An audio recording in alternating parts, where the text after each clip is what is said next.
साथियों, आज हम आपको देश की दोहरी नीति के बारे में हम आपको समझाएंगे। जहां देश में एक तरफ कोरोना महामारी का संकट फिर से लौट आया है और कोरोना महामारी के कारण सरकार और मीडिया किस तरीके से काम कर रही है, इसको समझना होगा।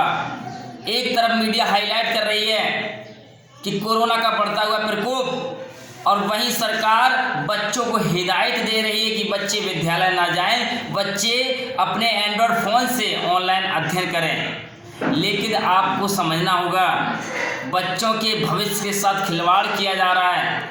ये नेता लोग अपने आप को चमकाने के लिए रैलियां कर रहे हैं, और जिन विद्यालयों में एक क्लास में 20-20 बच्चे बैठते हैं, जहां एक टीचर पढ़ाता है, तो उस न्यूज को बड़ा करके हाईलाइट करने का काम ये मीडिया वाले, ये दलाल मनवादी मीडिया वाले लोग करते हैं। और वहीं नेताओं में जहां हजारों की भीड़ होती है, वहां भी तो लोगों को कोरोना होता है, लेकिन उसके खिलाफ ये नहीं बोलते। साथ ही ये समझना होगा, मुझे लगता है या तो देश की जनता को बेवकूफ़ बनाया जा रहा है, या तो बच्चों के भविष्य के साथ खिलवाड़ किया जा रहा है,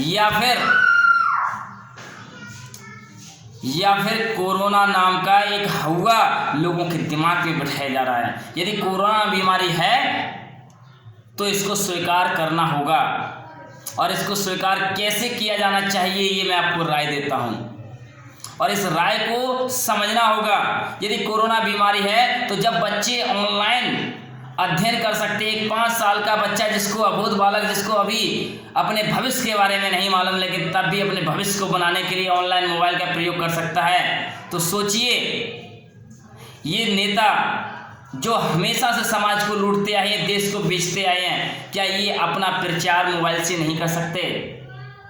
इनको मालूम है कि समाज को गुमराह करना है, इसलिए समाज में गुमराह करने के लिए आने वाली पीढ़ी को शिक्षा से वंचित करना इनका मुख्य उद्देश्य है।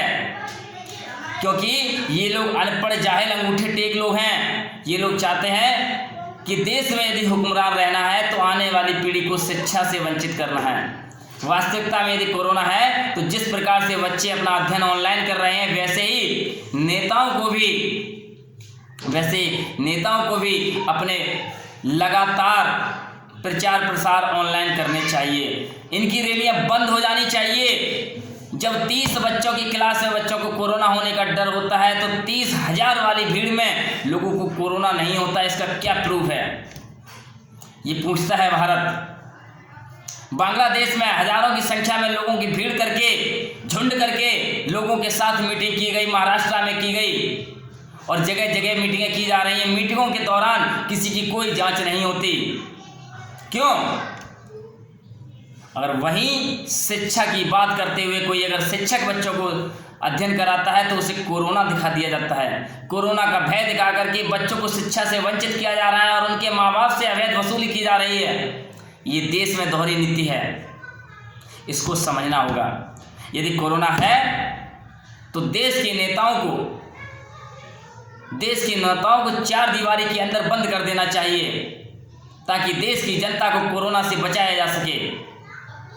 और जब तक ऐसा नहीं होगा, तब तक कोरोना नहीं है, इस बात से मैं संतुष्ट हूँ। क्योंकि मैंने इसको समझ लिया है कि जहाँ बच्चों को पढ़ाया जाता है वहाँ कोरोना होने का डर होता है, जहाँ शराब के ठेके खुले होते हैं वहाँ कोरोना होने का डर नहीं होता है। जहाँ बच्चों को 10 से 20 बच्चों को एक क्लास में पढ़ाया जाता है वहाँ कोरोना का डर होता है। जहाँ मनवादी विचारधाराओं को पढ़ाया जाता है, प्रचारित किया जाता है, प्रसारित किया जाता है, इनके धर्म के धंधों पर और धर्म की दुकानों पर कोरोना नहीं होता है। इस प्रकार का आडंबरवाद फैलाया जाता है। तो ये समझना होगा, जब बहुजन जागृति कार्यक्रम किए जाते हैं तो कोरोना गाइडलाइन का पालन कराया जाता है, और जब ये लोग अपनी झूठी बातों का प्रचार प्रसार करते हैं तो इनके लिए कोई गाइडलाइन नहीं है। ये लोग जो भी बोलें वो सही है, और हम लोग जो बोलें वो गलत है। तो साथियों, इन फेंकू लोगों की बातों से समझना होगा।